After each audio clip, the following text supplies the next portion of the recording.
and we were telling people, you know what, we can just get on this bird and we can just fly from one country to another country, they will say it's absurd. But we're supposed to accept that it actually happened because it's No. You know what I mean? That's 500 years ago, if we were having that discussion and he came along and said, you know what, you can get on a bird and that bird will take you from here to another country, fly all the way over. I mean, we will laugh. But now, of course, we don't laugh anymore. Do you know why we don't laugh anymore? Why? Because our aeroplanes are designed on the basis of the wings of a bird and the aerodynamics, right? So we now realize, if you look at it like, it looks like a bird actually in the sky, and it's carrying people, hundreds of people from one place to the other, flying people. It's no longer a laughable thing. It's real, It's real. So when Prophet Muhammad ﷺ, for example, he described a vehicle which transmitted him or transferred him from one place to another. I mean, you may be still laughing, but today with our technology, we understand how if you have the technology to travel with the speed of light and so on, which is very difficult to grasp yet, you can go so much beyond. But 500 years ago, 1,000 years ago, that would have been something like absurd. But today, it's no longer an absurd thing. Time traveling is no longer into science fiction. It is something that even scientists are discussing. What are the problems of time traveling? What are the possibilities of time travel and so on? Even time traveling. There's a lot of things that humans can't imagine that but the reality is there's a lot of steps to get there in like logical steps that humans have actually worked towards. But if someone of 2,000 years ago has made this great claim and there's no like lead up to it, why would anyone believe that? But do you at least understand and appreciate that things in the past when these things happened, because we weren't not there, we cannot just simply judge them and value them with a value judgment saying it never happened, it's just simply absurd, because we don't know the mechanics that things were in place. For example, if, someone just did this and the blind got healed, back then it would be considered to be magic, wouldn't it? Okay, but the difference is, right, there's nothing which says, okay, Mohammed, I got some engineers and they built a really complicated machine that flew. It looks like a horse flew into heaven. It's very simple. It wasn't a horse, was it? Do horses have wings? A creature, whatever it was. Exactly. Okay. So when you say a creature, look, if I give you a spaceship now, if you look at it like a distance, you can say, oh, this looks like a bird, this looks like a falcon, this looks like... You can have all your conceptions about it, but at the end of the day, it's a vehicle. So the Prophet had a vehicle, a medium that transported him. But the technology did not exist at the time to fly back then. Technology. A prophet who has been given this medium from God, you require human technology. That assumes that requires believing in God. Absolutely. So why would someone in today's age even doubt in God? In the existence of God. That's absurd. Right now and give me a magical vehicle that doesn't exist yet, so I can make me happy then. Why can't I do Let's understand something. I say it's absurd today for people to even have doubt in the existence of God. It's absurd. Okay. Do you have anything to say in response that it's not absurd? I would say the overwhelming evidence is probably more evidence against God than that's both for God in the world. Right. What is God? That there's no evidence for religion. No. If you have a conception of God and say there are more evidence against God, you must already have a conception of God, what God is. What is God to you? That there is evidence against that. Maybe I agree with you. If you say, oh, the God that forgets, the God that eats, the God that sleeps, God that takes rest, the God doesn't need, I would say, yeah, there's evidence against that God. I would agree with you. But what is the real concept of God that we are discussing when you're talking about theology? So I think there might be some kind of God, but I don't think the God that exists, if he does exist, is the kind who will intervene 2,000 years ago and give someone a magical vehicle to fly into the sky. No, intervention is something different. First, the question is whether there is indeed a creator God of our cosmos. And what this creator does in terms of actions and interventions is a different thing. It's God's prerogative. If God wants to somehow lift you and, like you're floating in space, that's his prerogative. But does God exist as we understand in theology what God is? The necessary being of our existence, the creator, the originator, the sustainer of this universe. Does that God exist? My answer is I don't know. I'll find out when I die. You see, there's one thing called I don't know, and one thing is I know it doesn't exist, like there's more evidence against it. Remember what you just I said? think he's more likely to not exist, but at the same time he could exist. Okay. So let's do the negative. Why do you say God doesn't exist? What are those? Let me rephrase myself. I think there's a good chance he exists, but only in a very limited form. Like maybe he created the universe, like he did the Big Bang maybe, and that was it, and nothing else after that. So you're saying there is a creator, but this creator is not concerned about this creation. So there's a deistic concept of God in which created and left, and that's it, and they, to their own peril, to their own destruction, whatever. Why? What know. Gives? No, if you're bringing something like this, it has to be reasonable. Any proposition that you have, it needs to have some kind of making sense to it. Why would you want to propose a creator who is totally not interested in the creation? Created this creation with all this magnificence, with all this intricacy, with all this complexity and harmony and this precision engineering, and then you're saying he doesn't care about anything about it. He just created and left it there. I think there's so much that can be explained by science, and there's so much more to be learned that we don't even know. But do you realize? Imagine you make a phone like this. It has so many functions. It records sound, images, right, writings. It communicates from people at distance, and someone who made it and just left it there. As I said, no real function and purpose for it. You would say, why did you spend so much? I'm not saying time and energy and effort, but why did you even bother to make this phone and then just leave it there without being it used for a particular function or a purpose? That's a good argument for why God might exist. No, I'm saying, why would we even think that the creator is a deist God by creating all this, superb creation, right? And then is totally distant from it. Why?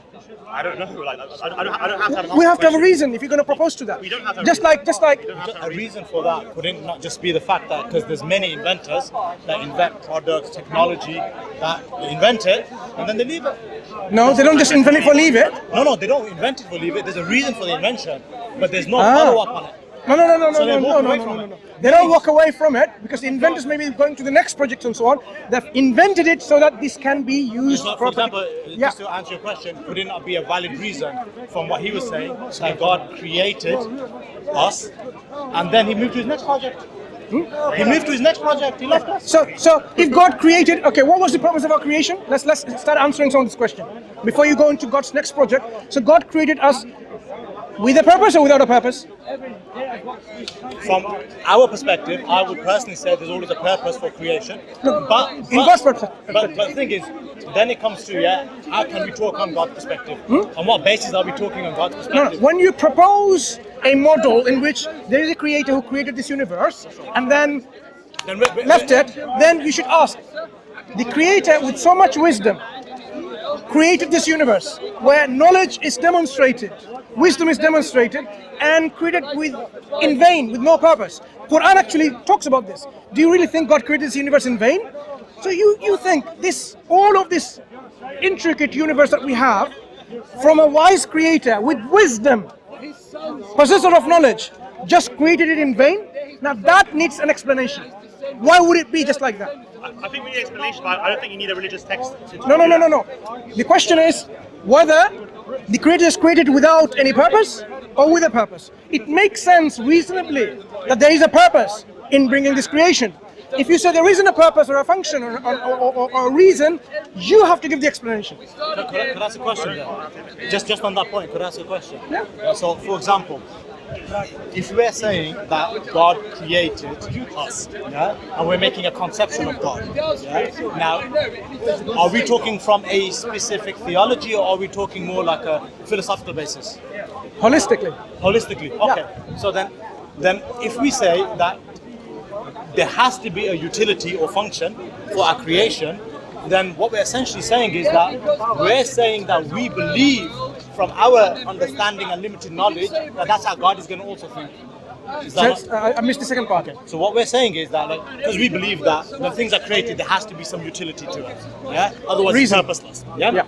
But isn't that our limited view on what we understand? How can we superimpose that on God? Why would God have to have a utility just because we feel there should be? No, this is the point. No. The reason why this is not something that's reasonable to accept as a counter is because when we postulate and say God, our creator, is knowledgeable, possessor of knowledge, is wise, all wise, then anything that is brought into existence is through his wisdom, and he will have brought it in for a specific purpose. If you are wise, you can just simply just do that in vain. It doesn't make any sense, because you are proposing that the creator is wise. Wisdom follows a reason. Okay, but that's perfect. Then why can we not just accept that the wisdom of creation was to be created and nothing more? It doesn't make sense Why to be not? created. No, why not? No. Wisdom of created is to be created. No, It's I a can circular. explain. It's a circular. No, Circular let me explain statement. it. Go ahead. No, let me explain it. So maybe I didn't explain it properly. So the wisdom, because you said what is the function or the purpose? The purpose for God's perspective of us being here is purely to be created and there to be a perpetual creation ongoing. And then the rest is on us. Why cannot that be a wise thing to do? Okay. So there is a function then. Yeah, that is the function. Yeah, Okay. So now we agree it's not a deistic God, but there is already a function Okay, no problem. set in place. But then right? after that, he Right. stepped away. Okay. He stepped away. Yeah. Fine. So we are created to carry on living. This, are you asking what I think God thinks or what I think? No, not your thinking. Not anything. Because you're proposing a model in which God created and set a particular pattern of conduct of living or whatever, a way that the universe will proceed. Now, I want to know what that way is. So, for example, within this way, is lying okay? Is cheating okay? Is deceiving okay? Is killing okay? Is murder okay? Is euthanasia okay? Is abortion okay? I've just put some shotgun tactics of lots of questions to tell you these are moral questions, ethical questions. Now, what's the answer from God's perspective? Okay, so I think the point you made are important because it's about moral relativism. Yeah, are you talking about is there relative morality or is it divine? It's essentially what you're asking, which I appreciate. Yeah, so essentially, my point here would be, just for the purpose of discussion, is that do you not think, yeah, because ultimately you said that there needs to be a reasoning and understanding. Do you not think you are taking a major onus upon yourself to try to say that the reason God did anything is what I am saying? Because at the end of the day, No, I'm not end of the saying day, any of that. 'cause look, and like for example, if you say there's a function for us being here, what you're saying is I believe that God has provided a function if you take away your religious belief from it. Yeah? Because if you say, if you're a Muslim and you say that as a Muslim we believe A, B and C because this is what You're a Islam Muslim is. too, right? I am, yes. Yeah. So why are you arguing? No, I'm having a discussion. Yeah. Just a discussion. Why? Why? Because you seem to be. No, my son, yeah. I want him to understand how discussions go. Fine. Yeah. So he's not playing a devil's advocate, is he? No, I am. We don't What's use his devil's term. He's just using a counter argument, a counter position. See how this can be then answered from Islamic perspective. Yeah, you're Sheikh Mansour. You're good. So you're a good Yeah? person to listen to. So we don't use this term. He's a devil's advocate because he's not a devil. He doesn't know that. Yeah? So Do you understand? I'm taking a He's taking the counter position to see whether our Islamic position is solid. Yeah, you understand? Yeah, it's okay. Go ahead. So essentially, would you not say, so if we have our belief and we say in our belief we believe A, B and C, that's clear, there's no problem. Stepping away from that and you're speaking to somebody who's not a Muslim, when you make the point that is there a function and what was God's position, essentially if they don't believe in Islam and they believe that this is the function of God, then how do you convince them that yes, what I believe to be the function of God is the function of God, because that's just another human being's opinion. Yeah. So first we establish that there has to be this moral duty and a purpose that we have to follow that is grounded in God, rooted in God, right? Yeah. It has to be from God, from Allah subhanahu wa ta'ala. We don't make the purposes. I don't say the purpose of our living is to eat chocolates. I can't. He might say no, right? You see, we can't make these purposes ourselves because these will be all subjective. You can say something different. Then how do we know what the truth is? So this has to be grounded on the revelation from Allah subhanahu wa ta'ala. Allah has to be the one who will tell us convincingly to us, and we will have no doubt on this matter that this is the reason why we're created. Based on that, do you believe the contingency argument is a solid argument for being or not? I think so. You think so? Any questions you can ask now? Which form of contingency argument? Because you have to be careful, because we don't take the whole of the contingency argument What part do you models understand as in contingency? terms of when people talk about God consisting of parts and so on, right? So don't go through the lines of, has he told you about Ibn Sina's arguments and so No, on? he's learned this himself. Okay. Oh, he comes and rings me up. The and only questions me. thing I think it's important for us to follow is things are dependent on something else. Everything else dependent. Ultimately, they have to depend on something which is independent. Up to that, I don't think you need to go anything beyond that, because what that thing is, which is independent of everything, we say is the necessary being, has to be necessarily in existence, and that necessary being must possess qualities, attributes, or properties which are necessarily within this being, not given by me or you or anyone else or anything else, because there will be no other, because there's no other being or any other originator besides him, because the necessary being will be the only one who is absolute, only one who is perfect in the properties and What did Allah qualities. say? Why does that being then have to be named as God, Allah, and not something else? You know what Allah said? Yeah. So ask. Yeah, so my friend said, Look like it. okay, so my friend basically said, then why do we label it as God and why is it nothing else? Why? But the point is though, isn't God just the generic term for the independent beings and independent things? Slightly more than that, because you can say the necessary being is the universe, right? But the only problem with this is the necessary being must possess a will, making the difference of choice, exercising choice, saying creating with a choice, like, okay, creates this or that. So this possession of a will differentiates what we say a personal entity or being, as opposed to something which is the universe as it is, the nature, mother nature, whatever they want to call it, which doesn't have any self-awareness, doesn't possess any intellect or will or choice. But the fact that the universe demonstrates that it is within the operation of someone who possesses all of that. And that necessary being, we say, is a personal being who possesses life, self-awareness, power, knowledge, will, and has brought this into existence. And we are all dependent, and because of that, we should be naturally thankful for all that we have here, for our own existence, for our own life, on our subsistence of life. For example, this necessary being didn't only create us only, he gave us food and water and the air to sustain our life.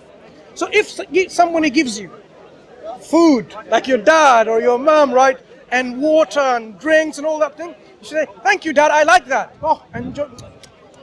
Nice food, whatever, right? You're thankful. So the one who gave you life and everything else to sustain life, you should be thankful. Being thankful to the necessary being, being grateful to necessary being, is the essence of what we call the worship.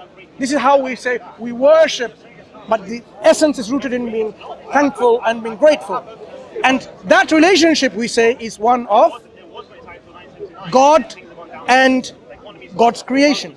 God is the one who deserves our worship, and the essence of that is thanks and gratitude, right? Now, the entity is called God, because the God is an object of someone's ultimate reverence, ultimate, love and respect and total reliance.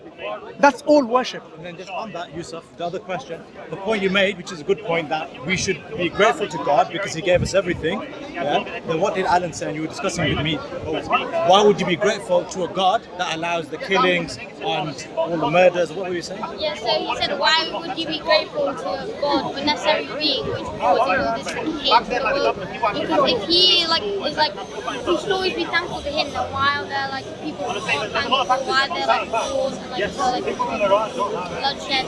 Okay, this is all because of God creating us in a special way, and that special way is giving a special thing that we have is called choice.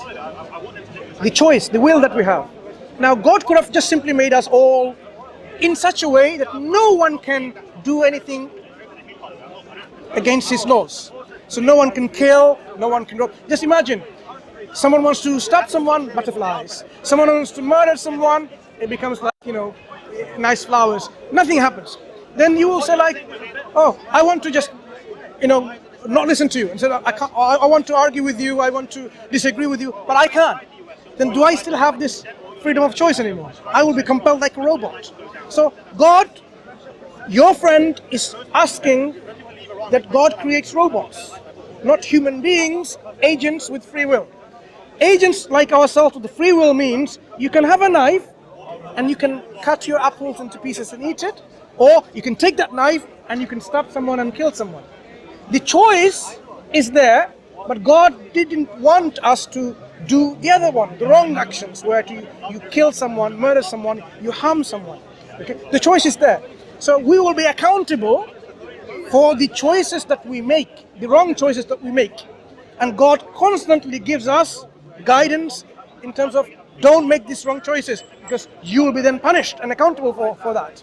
So the fact that there are evil in this world is because in this world we are created with a particular set of functionality in which one of the main ingredients is we have a choice, in which we can exercise our choice for good or for bad. Otherwise, people are expecting that you behave like robots. Then what is there within you can say thank God, because you're forced to thanking God. But once you appreciate with your will that I can disobey God, I can somehow not believe in God, and yet you submit and surrender your will and say thank you God for all of that. That is your appreciation, right? So that's in a better way of living rather than living like a robot, and then you do things as you're told. Would you not agree? It was a good dance move, but that's really good. Shukran, thank you so much. Any more questions, Ali? Not now. Okay, brother, nice. Thank you. I knew I like this. I knew you were Muslim, mashallah. I was wondering why you were arguing. Thank you. Okay, you take care. May Allah, grant you the knowledge and the wisdom and make you a good da'iyah, so that through you, inshallah, we will see a lot more people coming to Islam. Okay, but learn as your father is doing. Learn, be grounded on Islam first, and then go into the venture in discussing with people and so on. They're actually being taught at school. Being taught at school, contingency argument. Really? At school? How old are you? 11. He rang me up and he goes, Baba, what's the kalam contingency argument? I'm like, give me a second. Yeah, darling, my phone, bad line. Let me get back to you in half an hour. But you know what? We learned this a lot later on. Yeah. Strange thing they're teaching at school. Anyway. It is good though. But yes, consolidate your belief in Allah, in the Quran, in the Prophet Muhammad first, so that anything that comes to you by anyone, it's easy to answer. Okay, take care. Yusuf? Yes. Okay, assalamu alaikum. Thank you. Thank you.